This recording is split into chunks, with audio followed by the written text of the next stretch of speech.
sejahtera, salam sehat selalu.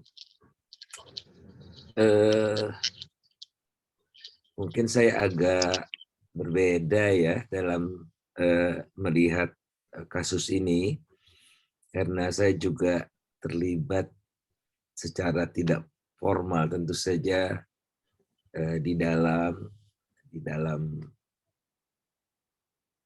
maksudnya ikut-ikut bantu juga di dalam gitu. Saya tidak perlu identifikasi ya, kayak nggak enak gitu. Jadi rada tahu luar dalam gitu. Pandemi ini ibaratnya kotak Pandora yang terbuka gitu. Tiba-tiba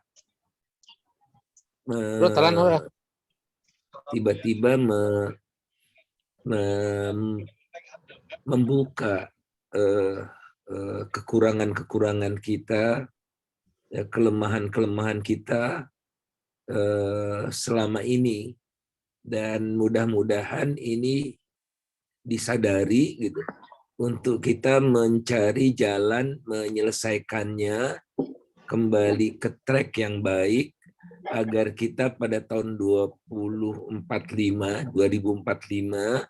itu betul-betul bisa merayakan, bisa mewariskan lah ya, kalau saya kalau udah nggak ada kan, bisa mewariskan kepada generasi mendatang Indonesia yang sudah maju dan berkeadilan.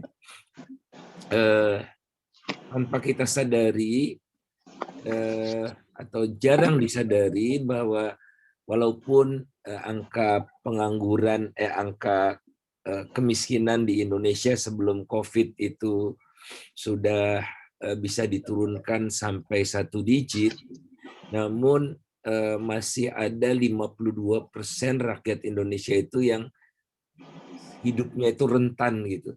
Ya, 52%. Ya. Thailand, Malaysia hanya single digit, bahkan kecil sekali begitu.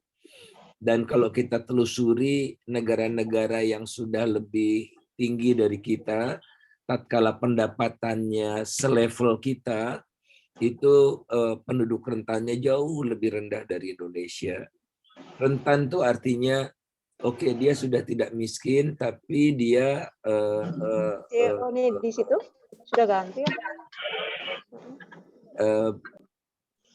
Suatu ketika tiba-tiba bisa jatuh lagi ke lembah kemiskinan kalau ada shock gitu, seperti pandemi ini. Ini poin pertama. Poin kedua, ternyata pertumbuhan di Indonesia dalam beberapa tahun terakhir, 5 tahun terakhir terutama, 10 tahun terakhir, kalau di extend begitu, oke, ekonomi Indonesia tumbuh tapi bias ke orang kaya.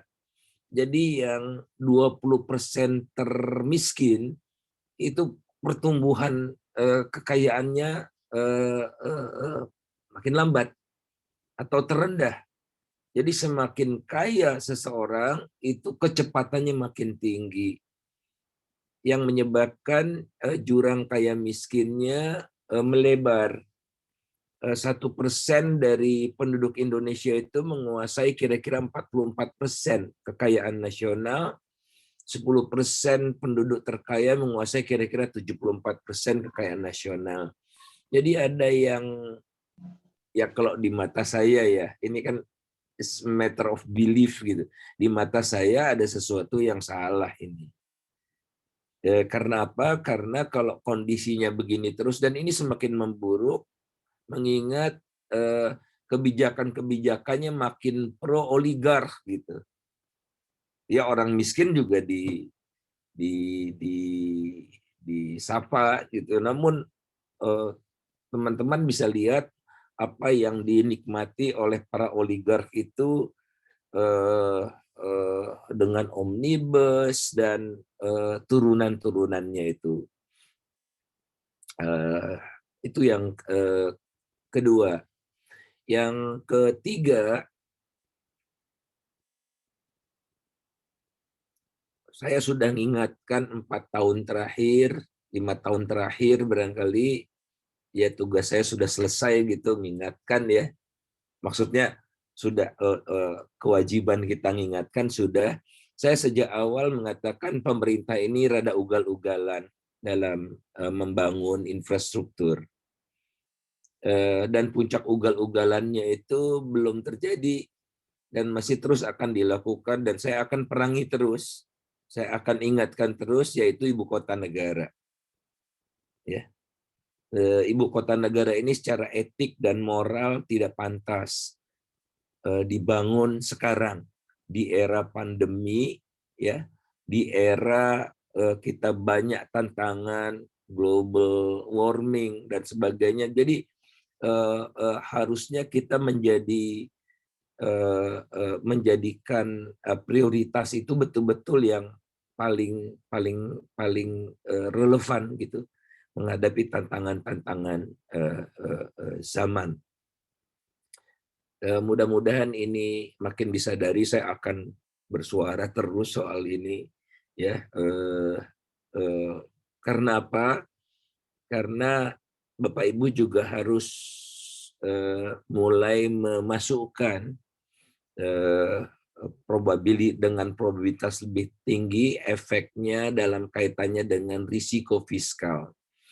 Seperti Bapak Ibu ketahui, penerimaan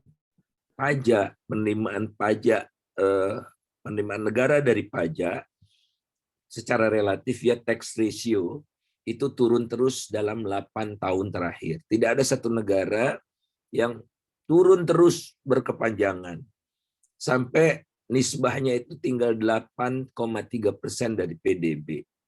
8,3% dari PDB. Dan terendah sepanjang setengah abad. Nah, ini dari segi pendapatan. Sementara dari segi pengeluaran meningkat terus. Ya, akibatnya defisitnya melonjak, defisit pemerintah pusat ya melonjak, utangnya meningkat, ya. Kemudian juga diiringi oleh ugal-ugalan itu, ya. Yang ugal-ugalan itu mengakibatkan penugasan yang saya katakan ugal-ugalan adalah oke, pemerintah tidak sanggup, jadi pemerintah menugaskan BUMN. Nah, BUMN-nya itu tidak punya kemampuan yang memadai untuk menerima beban tugas yang berat. Mereka pinjam, akhirnya sekarang kesulitan di lembah krisis utang. Yang menyebabkan BUMN kita utangnya itu sudah mencapai 1.000 triliun. BUMN non sektor keuangan, saya tidak masukkan sektor keuangan karena kalau dimasukkan sektor keuangan itu uang masyarakat yang ada di bank juga sebagai utang, jadi tidak dalam pembahasan kita lah. Jadi BUMN non sektor keuangan, utamanya adalah BUMN sektor konstruksi dan utility, gitu, termasuk di dalamnya PLN. Sampai sekarang pemerintah masih ngotot ingin bangun ibu kota, ingin meneruskan pembangunan 50 jalan tol dan sebagainya dan sebagainya. Ada 201 proyek strategis nasional ini, ya, sebagian sudah selesai, tapi utilisasinya rendah dan macam-macam. Bapak Ibu bisa lihat Kertajati, bisa lihat Kuala Tanjung, ya. Kemudian yang mengalami cost overrun seperti kereta cepat yang diperkirakan sampai kapanpun akan minus gitu ya. Jadi tidak akan pernah bisa masuk karena ini memang yang ugal-ugalan, tapi puncak ugal-ugalannya adalah ibu kota itu. Menyebabkan akhirnya pemerintah tidak sanggup sendiri dan terjadi krisis fiskal, dan ini berpotensi untuk menciptakan krisis yang cukup dalam, yang bisa berpotensi juga menimbulkan masalah hukum karena satu demi satu kasusnya akan terungkap, ya, kebangkrutan yang diakibatkan oleh salah urus,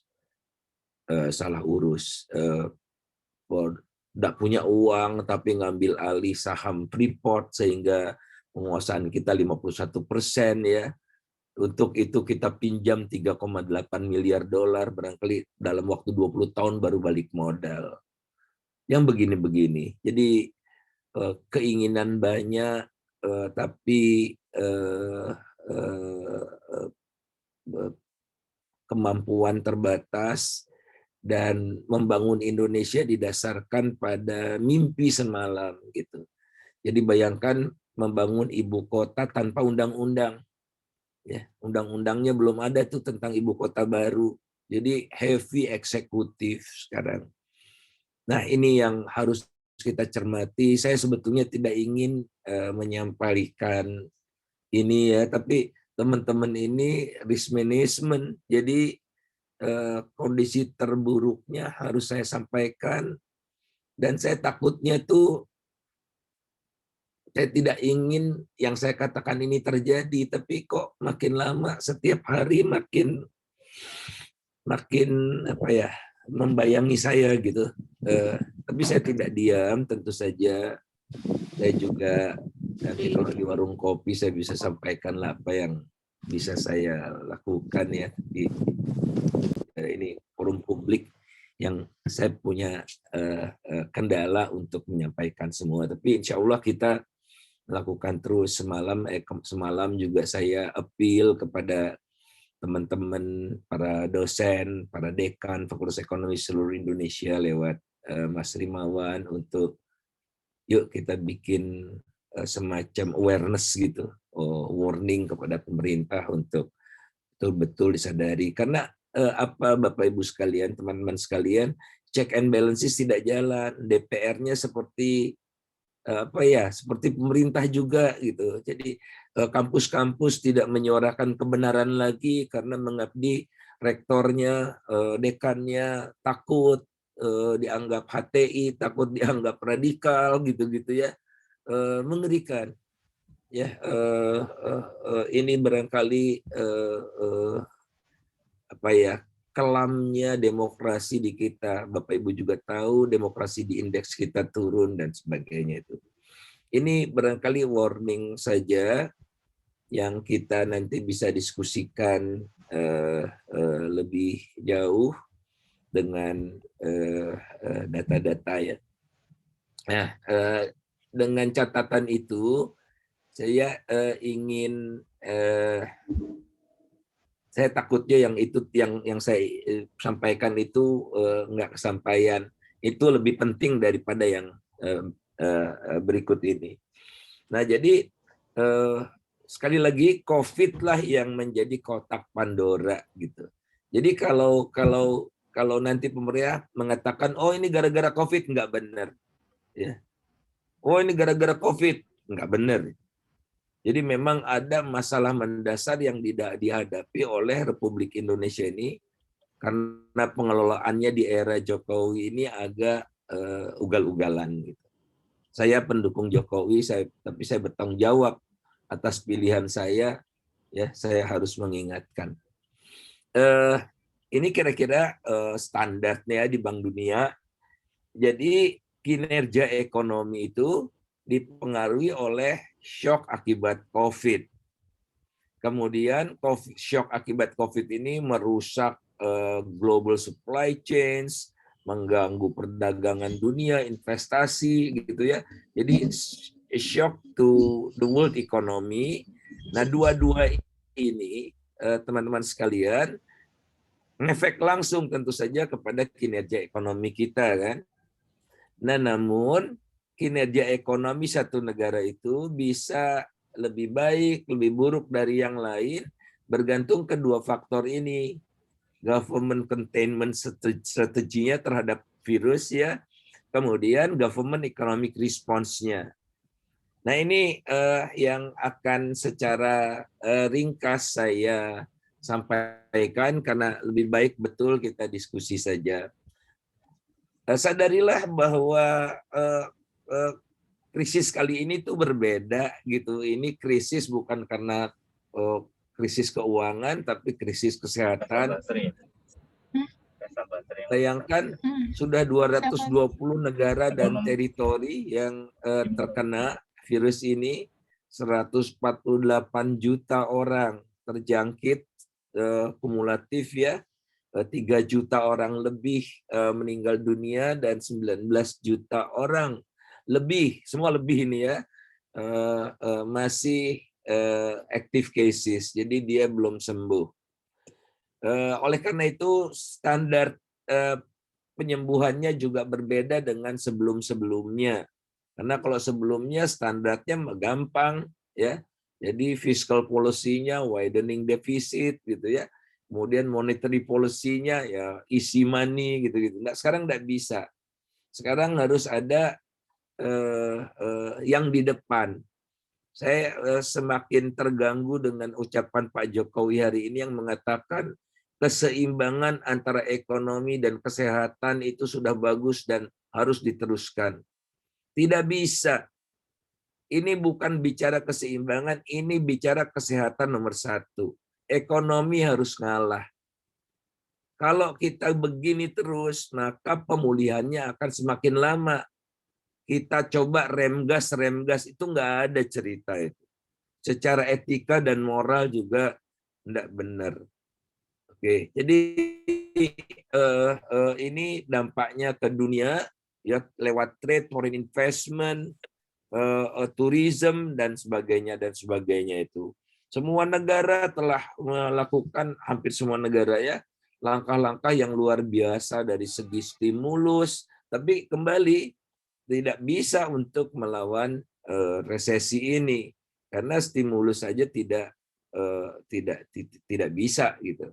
Harus ada langkah-langkah yang luar biasa dan terbukti gitu ya, langkah-langkah yang luar biasa non economic recipe itu yang membuat tangguh. Contohnya Amerika di era Biden, kemudian di Singapura, di Chile, ya, di mana lagi, New Zealand, Australia, ya itu bukan ekonomi, tapi betul-betul containment terhadap virusnya ini. Gitu. Mereka konsisten dan sekarang mereka menikmati pertumbuhan ekonomi yang lebih baik karena pasarnya lebih stabil.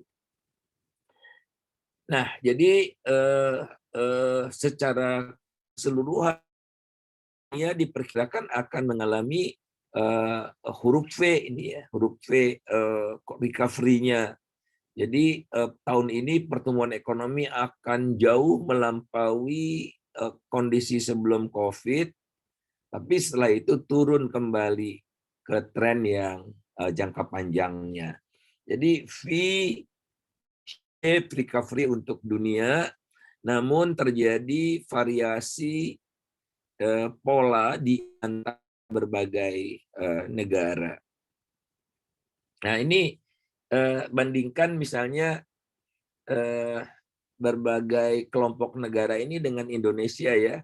Apa yang unik di Indonesia kalau teman-teman lihat adalah recovery-nya paling lambat. Kalau Bapak Ibu tengok dunia, Amerika, Euro area, China, ya, dan ASEAN, itu pertumbuhan ekonomi tahun ini lebih tinggi dari kondisi sebelum COVID. Tapi kalau Indonesia belum.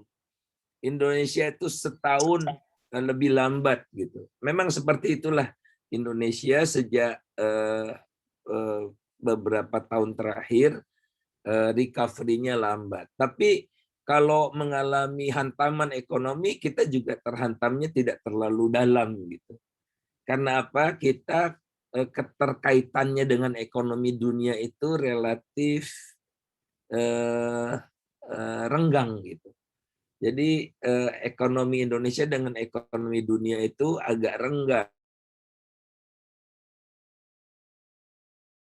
Jadi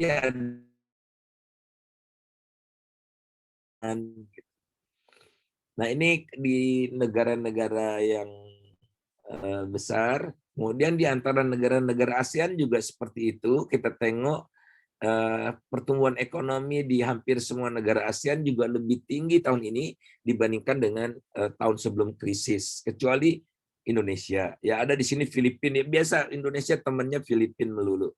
Nah kalau Vietnam agak berbeda karena Vietnam tidak mengalami resesi, jadi dia tetap ada di tracknya semula.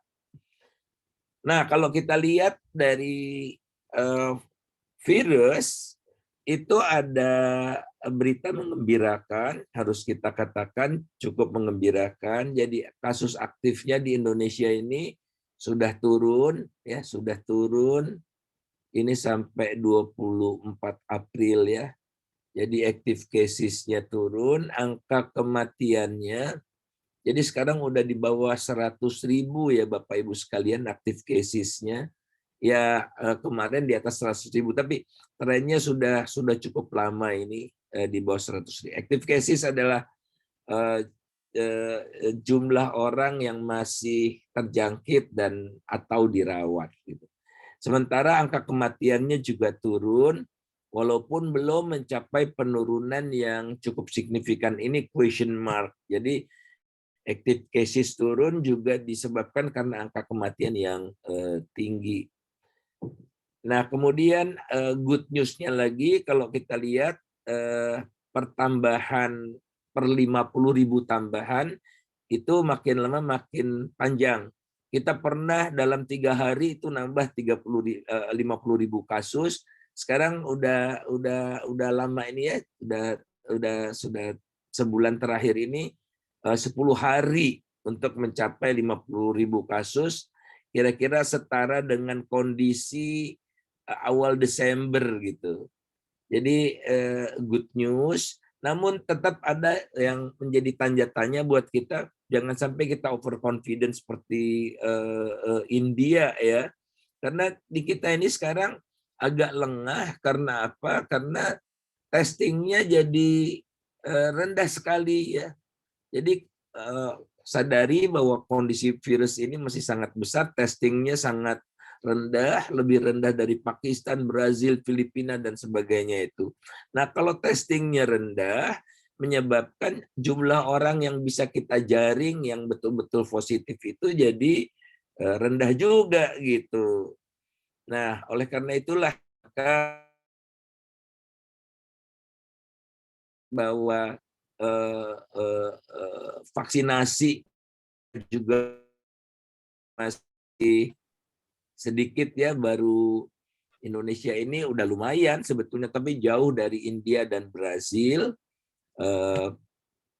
tapi lebih baik dari Malaysia, Thailand, dan Filipina. Ya. Nah, namun ini belum bisa dikatakan herd immunity, masih jauh, sehingga risiko COVID ini masih sangat tinggi di Indonesia. Oleh karena itu harusnya pemerintah terus gencar gitu ya. Nah ini sayangnya nggak kelihatan di sini upaya testing dan contact tracing-nya untuk secara lebih aktif menjaring orang-orang yang masih gentayangan yang berpotensi positif virus, dan kita lihat kehidupan sudah normal hampir 100%, macet mulai lagi gitu. Kalau ditanya, ini berdasarkan survei ya, seberapa confident Anda mengunjungi negara-negara ini gitu. Indonesia itu ya sama dengan Filipina gitu. Jadi confident masyarakat dunia juga masih kurang. Saya harus lebih cepat. Nah, pengaruhnya ke ekonomi tentu saja Bapak Ibu udah tahu pertumbuhan turun ya. Nah, namun yang penting kan adalah kemudian terjadi pergeseran pola konsumsi diakibatkan oleh COVID ini. Namun surveinya tidak ada di Indonesia, tapi saya kira-kira proksikan Thailand gitu ya. Jadi ada makan di luar, nonton bioskop, liburan gitu-gitu akan berkurang. Sementara yang naik ini pick-up, kemudian masalah kesehatan. Itu nanti Bapak Ibu bisa lihat. Nah, kalau dilihat dari sektornya, sebetulnya masih ada 7 sektor yang pertumbuhannya positif, dan 10 sektor pertumbuhannya negatif. Yang merah itu negatif, yang hijau itu positif. Yang positif itu health, information, and communication. Kemudian yang negatif paling parah tentu saja yang terkait dengan mobilitas manusia, yaitu transportasi dan akomodasi serta food and services. Ya, jadi ini mungkin risiko-risikonya Bapak Ibu bisa dilihat setiap sektor dalam kaitannya dengan dalam kaitannya dengan dampak dari virus ini. Untuk industri, hampir semua industri mengalami kontraksi kecuali industri obat. Ya, ada satu food, industri makanan minuman ya. Ada satu lagi kecil gitu, namanya ada paper and paper product gitu. Tapi ini lebih merata. Dan yang paling terkena adalah sektor transportasi. Nah ini yang kita lihat pertumbuhan motorcycle, sepeda motor itu masih negatif ya. Januari, Februari itu masih negatif, tapi negatifnya lebih kecil.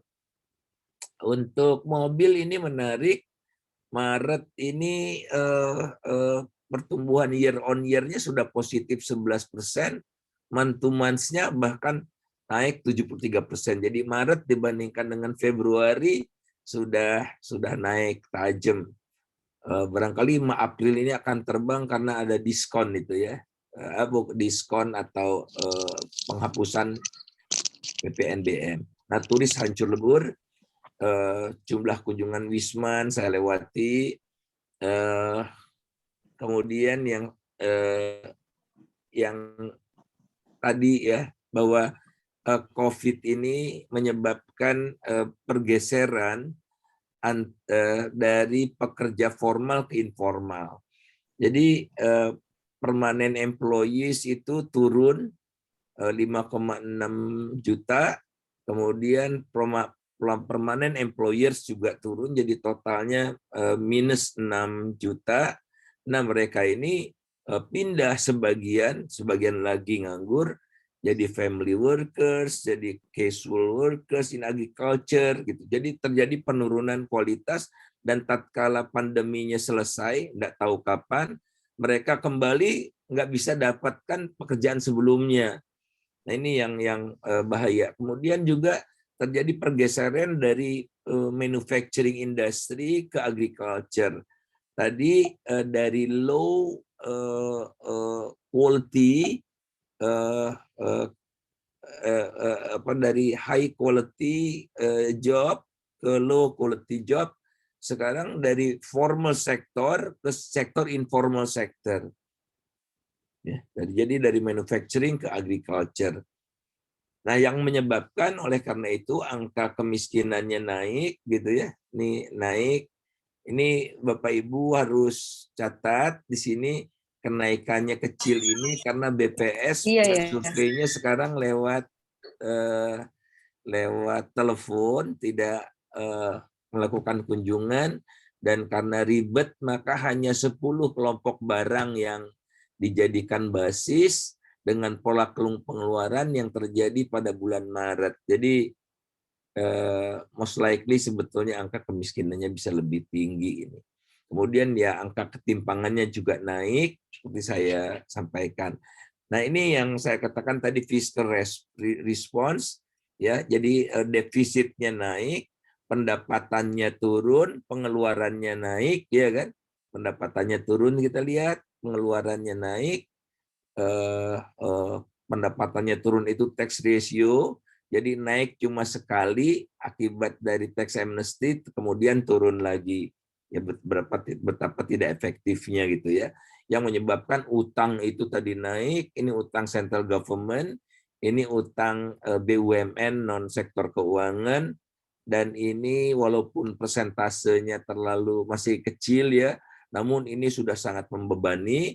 Oleh karena itulah mereka pemerintah minta BI untuk urun tanggung renta gitu. Nah, coba di tengah kondisi seperti ini pantas enggak kalau anggaran untuk infrastruktur dinaikkan dari 281 triliun ke 414 triliun. Ini yang harus kita cegah ini, ya. Jadi sementara untuk kesehatannya turun. Ini yang kembali menurut saya menambah potensi terjadinya kondisi tertentu, dan ini berpotensi juga Pak Jokowi nggak sampai 2024, apalagi kalau ada skandal-skandal bukan dilakukan oleh Pak Jokowi ya, tapi ya ada misalnya mangkrak proyek atau macam-macam gitu ya, menimbulkan semacam mosi tidak percaya dan macam-macam. Mudah-mudahan sih tidak. Nah, akibatnya apa, teman-teman sekalian?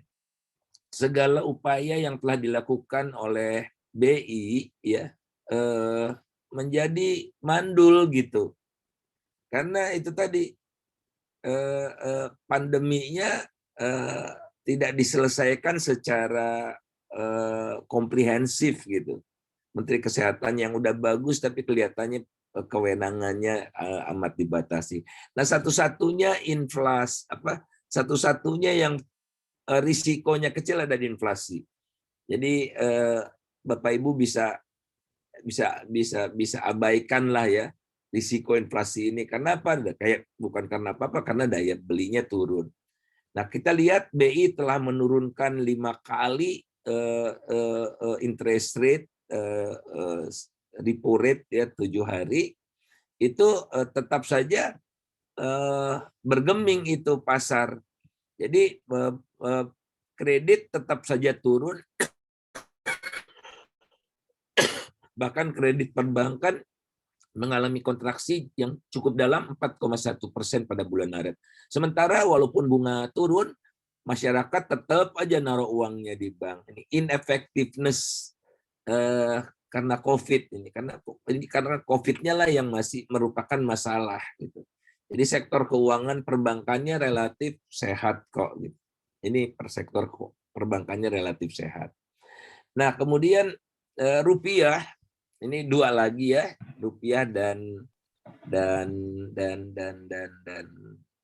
stock market. Nah, rupiah ini hari ini 14.489 menguat sedikit. Sederhana saja teman-teman yang menghitung risiko nilai tukar ini, sepanjang current account Indonesia defisit, maka rupiah cenderung akan melemah terus. Kecuali kalau capital inflow-nya lebih besar dari current account gitu. Jadi kalau jumlah uang yang masuk lebih besar dari defisit current account, itu rupiah bisa menguat. Tapi secara hubungan langsungnya adalah current account defisit, rupiah akan cenderung melemah. Kecuali tadi ya kalau terjadi net capital inflow. Nah, capital inflow ini risiko dari eksternal kalau kita hitungnya kan. Nah, oleh karena itulah kita tidak bisa berbuat apa-apa ya, menunggu doa saja gitu. Kalau eksternalnya baik ya kita baik. Kalau eksternalnya buruk kita buruk. Nah, kita tidak punya kuasa. Ini faktor eksogen dalam penentuan risiko buat satu negara. Nah, oleh karena itu saya duga berdasarkan yang saya sampaikan tadi, rupiah akan mengalami tekanan dan menembus 15.000 sampai akhir tahun ini. Ya. Dari teori sederhana itu. Nah, sampai sekarang rupiah itu sampai 26 April ini ya, reratanya 14.268. Jadi kita lihat trennya ini current account yang biru ini, sepanjang current account-nya masih di bawah titik nol nih, titik nol ini di bawah titik nol, rupiahnya akan melemah terus. Jadi sesederhana itu. Nah, ini anatomi current account-nya saya lewati. Terakhir adalah capital market, terjadi tekanan dalam sebulan terakhir. Hari ini ditutup 5969 ya. Sudah minus dibandingkan dengan awal tahun, tapi year on year-nya masih positif 32,77 karena waktu itu kita mengalami keanjlogan. Dan ini juga sangat dipengaruhi oleh perilaku investor asing. Investor asing belakangan ini mix ya, kadang-kadang lebih banyak beli, kadang-kadang lebih banyak jual. Tapi secara keseluruhan dari Januari kemarin sampai sekarang, sampai Jumat kemarin, itu mereka masih mencatatkan net buy ya 8,9, tapi ini cenderung turun terus. Pilihan asingnya tahun ini kira-kira 23%. Jadi lebih otonom investor domestik, tapi investor domestik ini lebih banyak cerita gitu.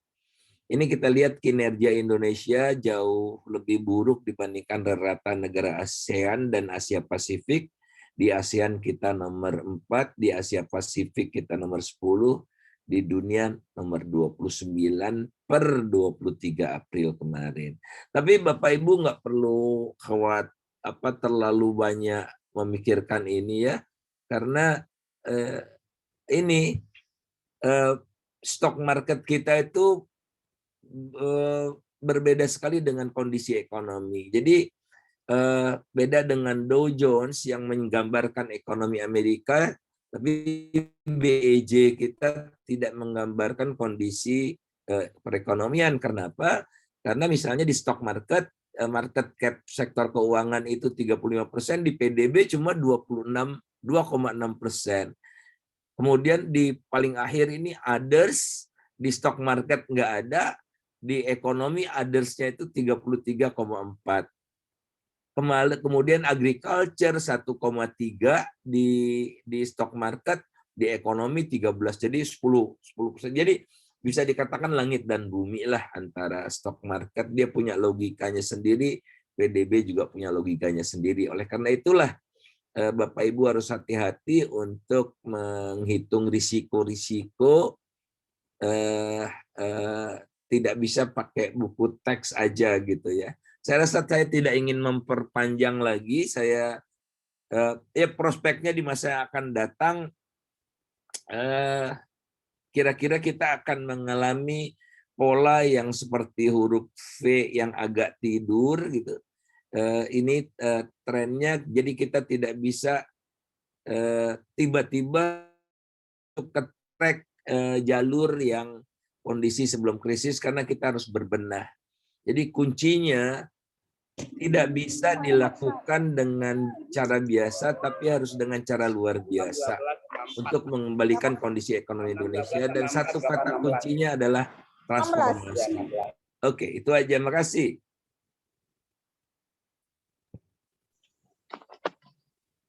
Oke, terima kasih sharingnya Pak Faisal. Selanjutnya sesi tanya jawab. Silahkan Bapak Ibu menggunakan fitur raise hand jika ada pertanyaan, atau Bapak Ibu bisa menuliskan dalam kolom chat di sini jika ada pertanyaan. Oke, sambil menunggu, Bapak Ibu bisa menggunakan fitur raise hand atau chat. Oke, saya cek di sini. Oke, belum ada. Mungkin dari saya dulu Pak Faisal. Satu nih Pak Faisal, ada pertanyaan. Kalau pengalaman kita mengalami krisis, mungkin krisisnya non alam ya Pak, atau ini kan krisisnya sekarang ini kan kali akibat pandemi. Pengalaman kita dari krisis-krisis sebelumnya, sebenarnya recovery time-nya dalam menghadapi krisis itu berapa lama Pak Faisal? Dengan asumsi seperti apa juga gitu? Mungkin. Oke, kalau 98 itu recovery-nya cukup lama, ya, sampai kita keluar dari IMF itu ya tahun kira-kira di akhir Ibu Mega. Jadi kita akhir Bu Mega kan 2004 ya. 2004 sudah mulai bagus. Jadi 99, 2000, 2001, 2002, 5 tahun. Nah, tapi kalau waktu itu ingat, kita mengalami kebangkrutan. Konglomerat semaput, bank-bank masuk BPPN, UGD, kemudian dicuci bersih, konglomeratnya yang dulunya dapat utang lebih banyak dari harta, sekarang tiba-tiba hartanya lebih banyak, hartanya banyak, utangnya nol. Proses pencucian di BPPN, gitu ya. Kemudian 2008 krisis finansial global, kita masih bisa tumbuh 4,6%. Jadi kita tidak mengalami namanya kontraksi itu. Nah, kalau sekarang tidak pernah ada presidennya, tapi itu yang saya duga tadi. Jadi sudah semakin disepakati ya, bahwa Indonesia ini akibat pandemi kalau bisnis as usual itu akan membutuhkan 3-4 tahun kembali ke kondisi sebelum krisis. Oleh karena itu harus ada obat yang baru. Obat itu adalah perubahan mendasar yang namanya transformasi. Dan Pak Jokowi sudah setuju gitu, untuk melakukan itu. Oke, terima kasih. Pak Faisal, di grup chat sudah ada pertanyaan nih dari Pak Thomas, Bu Gracia, sama Pak Topan nih. Mungkin dari Pak Thomas nih, bagaimana tanggapan dan alternatif solusi dari Pak Faisal atas risiko high leverage BUMN karya nih Pak? Itu mungkin. Oke, satu-satu dulu ya Pak. Ya, siap. Oke, pertama tentu saja tidak ditambah bebannya.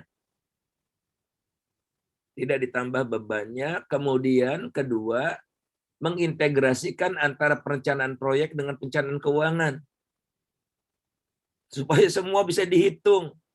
Jadi kalau sekarang, misalnya Pak Jokowi keluar negeri, keluar kota. Rakyat meminta, Pak, bangun bandara dong di sini. Oke. Ditanya Pak Budi Karya, Pak Budi Karya, bangun bandara ya, tahun depan selesai ya, gitu proses perencanaannya.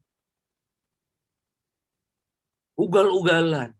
Kereta cepat itu tidak ada di dalam dokumen perencanaan awal ya. Tidak ada. Nah, kereta cepat itu cost overrun-nya udah hampir 2 kali lipat.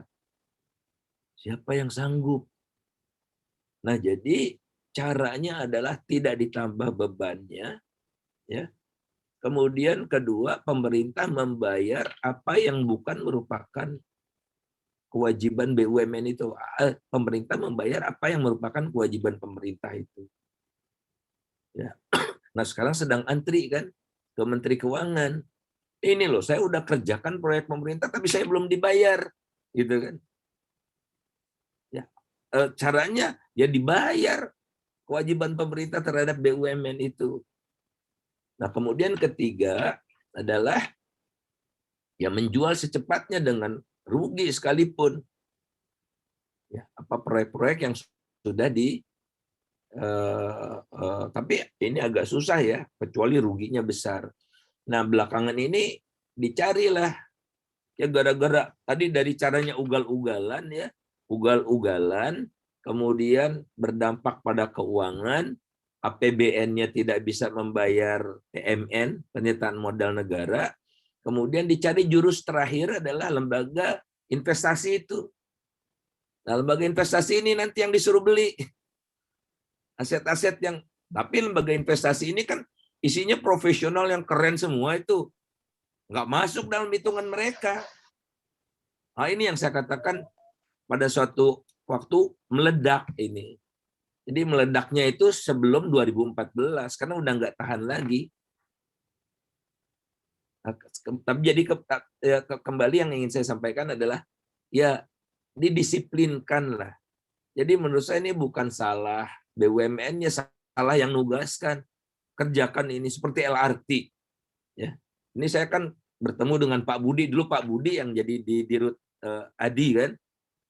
Jadi LRT itu bikin, belum ada di APBN, belum ada di mana-mana. Bikin, pakai uang adikarya kan. 2 tahun, mulai ngos-ngosan adikarya, kemudian meminta uang kepada pemerintah, bayar fee-nya kan. Loh, kemudian dimarahi Menteri Keuangan oleh Presiden. Ini tolong cepat keluarkan, kata Menteri Keuangan. Gimana saya keluarkan uang, Pak? Belum ada kontraknya. Tuh kayak begitu tuh. Mengelola negara yang ugal-ugalan itu. Nah, jadi belum ada kontrak, belum ada macam-macamnya, udah diinikan. Nah, nggak boleh lagi yang seperti itu. Ini hal-hal kecil ya. Dan hampir setiap minggu saya sekarang menerima pengaduan langsung dari BUMN itu. Pak, ini gini Pak, ini gini Pak, kita udah nggak tahan Pak, macam-macam gitu ya. Jadi itu Pak Anto, disiplin ya. Nah ini yang saya takut tadi, menyeret Pak Jokowi dijatuhkan dengan cara-cara yang nggak terhormat juga gitu. Kita capek kan punya kepala negara yang begitu terus, jangan sampai lah. Tapi kalau nggak mau dibilangin ya apa daya. Oke. Terima kasih Pak Faisal. Ini mungkin serupa nih, saya mungkin acak yang ngambilnya nih dari Pak Nofri Kurniawan. Bagaimana kira-kira alternatif solusi khususnya industri perusahaan transportasi khususnya maskapai di saat ini program penanganan COVID oleh pemerintah sangat bertolak belakang dengan recovery industri penerbangan. Mungkin minta pandangan Pak Faisal terkait dengan industri. Penerbangan paling berat ya Pak ya. Nah jadi tidak ada cara lain karena Indonesia nggak boleh terbang ke luar negeri juga. Umroh juga nggak bisa, haji juga kelihatannya belum bisa ya. Jadi cara terbaik adalah kargo, ya, switch ke kargo. Tidak semua tentu saja bisa ya, switch ke kargo. Kemudian ya selektif untuk penerbangan domestik. Kemudian restructure pesawat-pesawatnya itu ya susah juga ya, pesawat-pesawatnya di grounded saja yang mahal-mahal itu, yang kecil-kecil yang mahal itu, yang karena korupsi kan udah diinikan ya.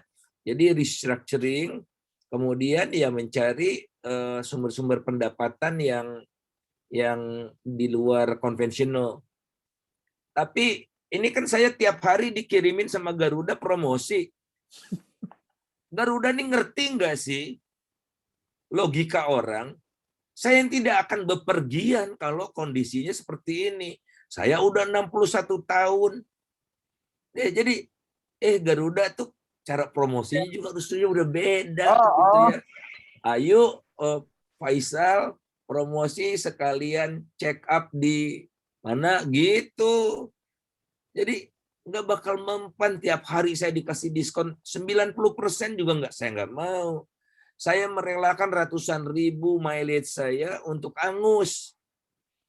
Jadi harus ada new models di dalam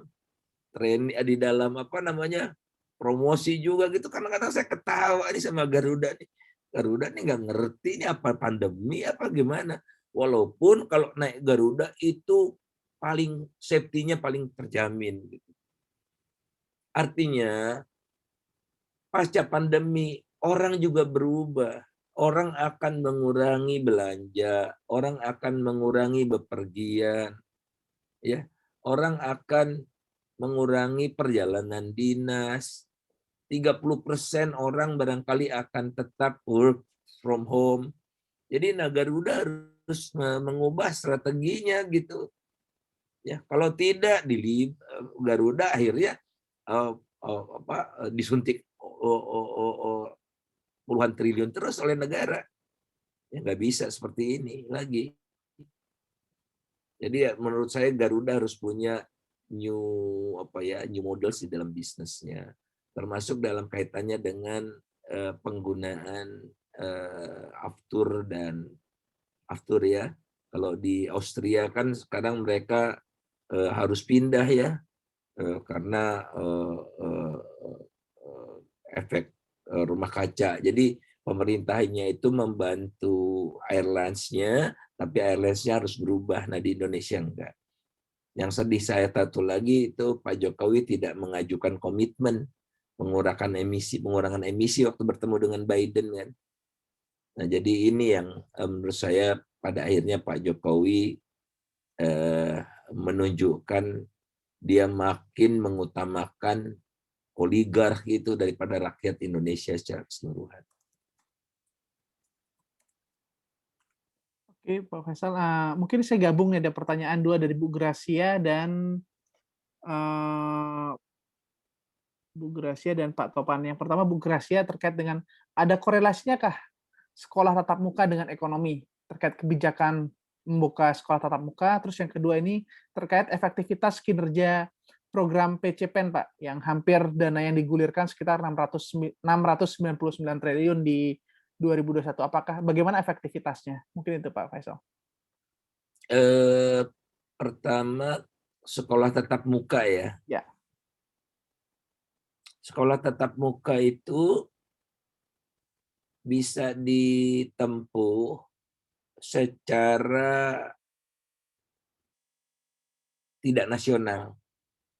Jadi misalnya satu daerah itu sudah bisa memvaksin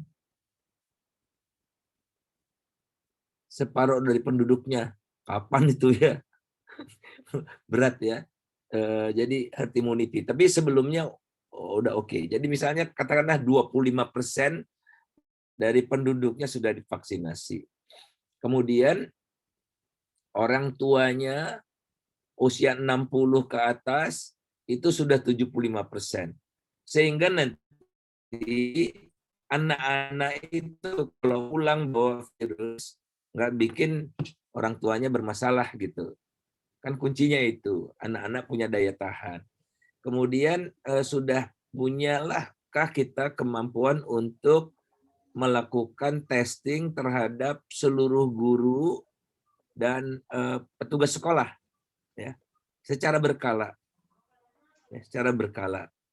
Di tengah alat-alat testing semakin nggak karu-karuan gitu ya. Jadi menurut saya masih berat, oleh karena itu cepat saja proses vaksinasi ini dilakukan. 1 sen pun uang jangan digunakan untuk bangun ibu kota. Beli vaksin, beli vaksin, beli vaksin. Itu kuncinya dan akan mempercepat pemulihan. Tadi PEN ya, program ekonomi pemulihan ekonomi nasional. Harus diakui kalau di pertengahan tahun lalu itu 30% saja orang yang berhak dapat. Sekarang itu hanya 30% yang belum dapat. Jadi kalau dulu 70% nggak dapat, yang dapat 30%, sekarang terbalik 70% sudah dapat, yang belum dapat 30%. Atau kalau bisa saya katakan efektivitasnya naik dari 30 ke 70%. Kemudian ini berlaku juga untuk UMKM yang dapat cash. Itu tentu saja lebih kecil ya. Nah, oleh karena itu saya apresiasi dengan peningkatan efektivitas bantuan sosial. Bantuan sosial. Tapi kalau bantuan untuk korporasi dan sebagainya jauh tidak efektif. Karena apa? Termasuk juga untuk restrukturisasi kredit UMKM. Karena targetnya barangkali cuma 10% itu yang tercapai. Karena apa? Mostly kan kita adalah mikro. Mikro ini tidak ada hubungannya dengan bank secara umum. Jadi bagaimana mau direkstrukturisasi kredit, di kredit ke banknya tidak ada gitu loh. Dan ada juga yang namanya kanibalisasi oleh bank-bank BUMN. Itu sebetulnya nasabah lama yang dikasih program ini gitu. Ya, karena bank BUMN-nya dipaksa untuk nyerap lebih banyak, dia kan nggak kuasa. Dan bank BUMN ini tidak punya kompetensi untuk ngurusin kredit mikro gitu kan. Jadi yang seperti inilah yang pokoknya kalau urusannya dengan recovery dunia usaha ada hanya satu yang dianggap ini menurut hasil survei ya, hanya satu yang dianggap efektif itu gaji. Jadi perusahaan itu terbantu karena gaji karyawan dapat suntikan BLT dari pemerintah bagi karyawan yang gajinya di bawah 5 juta. Itu bebannya agak jadi mereka jadi cenderung tidak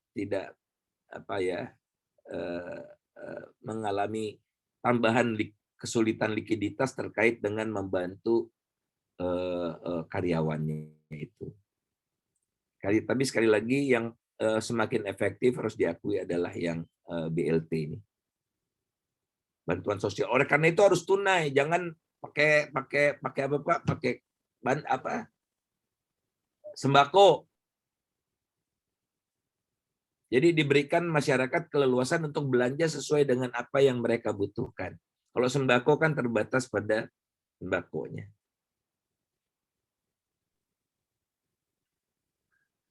Oke, Pak Faisal, ini mungkin penutup pertanyaan terakhir dari biar terjawab semua ini yang terkait dengan kebijakan baru dari pemerintah yang dirilis Bank Indonesia, mata uang rupiah digital nih. Apakah ini menjadi salah satu solusi resesi di masa pandemi nih, Pak? Butuh pandangan dari Pak Faisal. Saya belum baca ya, tapi baca itu rilis BI waktu rapat Dewan Gubernur yang akhirnya menetapkan BI repo rate tidak berubah ya, 3,5%. Nah di situ saya baca yang membantu BI adalah terjadinya transaksi lewat digital. Jadi peningkatan luar biasa, bahkan Bank Syariah Indonesia itu peningkatannya lebih luar biasa lagi. Jadi ini menggembirakan, ya, sehingga namanya perputaran uang itu tidak terganggu walaupun ada mobilitas masyarakat yang tertekan ya. Nah, jadi ini bagus sekali, bagus sekali. Jadi harus didorong lembaga-lembaga keuangan untuk lebih berpartisipasi lagi. Tidak boleh ada diskriminasi. Jadi misalnya kalau Gojek dan Grab maksimum hanya 200.000 gitu. Misalnya dulu kan ada pembatasan gitu. Kalau bank ada batasnya. Kemudian kalau yang non bank ini minta so-called perlindungan yang gitu-gitu jangan lagi. Kemudian yang kedua, digitalisasi ini juga perlu lebih gencar di UMKM karena usaha mikro itu yang digitalisasi itu akibat pandemi ini nggak sampai 20%. Tapi kalau industri menengah besar ya udah digitalisasi, nggak usah diajarkan. Kalau kita makan gado-gado boplo, gado-gado cemara gitu kan, dia nggak pengaruh. Intensitasnya tinggi juga walaupun yang ke restoran itu sedikit. Karena kita bisa pesan. Dan saya lihat pesanannya makin, saya baru tahu gado-gado cemara juga jual ketoprak, jual juhi, mie juhi. Nah ini kreasi mereka di era itu. Tapi tidak sampai 20% untuk usaha mikro yang seperti itu. Jadi Pak Teten harus kerja keras ini untuk membuat satu model bersama ya. Jadi misalnya ada klaster apa, di lokasi apa, nah itu sendiri digitalisasinya. Jadi digitalisasi kolektif gitu loh Pak. Nggak satu-satu, kalau satu-satu sampai kiamat juga nggak bisa kan. Saya nggak tahu caranya seperti apa, tapi itu akan sangat membantu bagi usaha mikro, karena sebagian besar usaha mikro itu tidak berdaya karena mereka waktu ditanya ya oleh survei itu, surveinya belum dirilis, tapi saya kebetulan udah dapat gitu ya, udah dipresentasikan. Mereka bilang ya mereka demand-nya turun. Nah, kalau dugaan saya demand-nya turun karena apa? Karena yang demand yang mereka maksud demand turun itu yang datang ke toko dia turun. Padahal kan demand bisa datang ke toko atau lewat digital kan, Pak. Nah, artinya mereka tidak mengalami digitalisasi. Nah, insya Allah lah kalau menurut saya harus lebih seksama kita meningkatkan kapasitas juga. Kan sekarang kalau kita lihat makin banyak orang mengeluh digitalisasi, kemudian mereka langganan internet providernya makin ngaco karena dia tidak nambah investasi, pelanggannya naik, kapasitas turun. Itu yang setiap hari dikeluhkan oleh teman-teman. Ponakan saya terpaksa ngungsi ke rumah saya karena di rumahnya internet providernya ngaco, seharian mati gitu kan. Saya lumayan bagus walaupun harus bayar lebih mahal. Nah, daripada bangun ibu kota, Pak. Nah, bangun yang begini-begini dulu. Ibu kota 2030 kita mulai deh. Ayo dengan serius. Siap, terima kasih nih penjelasan Pak Faisal. Karena memang waktunya sudah menunjukkan pukul 15, ini juga menjelang berbuka. Masih sempat olahraga nih, Pak. Iya. Olahraganya sore nih. Bapak Ibu sekalian, mungkin sesi tanya jawab saya akhiri. Nanti saya coba ambil poin utamanya, sebenarnya ini kotak Pandora ya. Jadi sebenarnya pandemi ini atau pandemic disruption ini menjadi check up instrumen ya. Jadi kita ketahuan bolong-bolong kita ada di mana ini, baik secara nasional, sektor, industri maupun di level bisnis sampai level yang mikro ya, UMKM ini semua kena gitu. Berbeda dengan krisis sebelumnya gitu ya. Di 2008 di pandemi ini pedagang-pedagang cilok, siomay di pinggir stasiun ini pada kena dampaknya gitu ya. Karena frekuensi orang menggunakan public transport berkurang. Sehingga dibutuhkan memang ini kayaknya kita lebih jeli atau membangun budaya sadar risiko terkait dengan kondisi-kondisi yang kita hadapi. Bapak Ibu sekalian, sebelum saya mengakhiri, tolong Bapak Ibu sekalian mengisi form evaluasi. Ini tujuannya untuk perbaikan kami ke depannya dalam menyelenggarakan program berbagi pengetahuan. Selanjutnya, Bapak Ibu sekalian, nantinya diskusi kita hari ini akan akan kita tayangkan kembali di YouTube kita rekamannya, dan ada di LinkedIn. Bapak Ibu bisa tinggal klik aja Girma Indonesia, dalam seminggu ke depan kita akan publish seperti itu. Mungkin itu saja dari saya.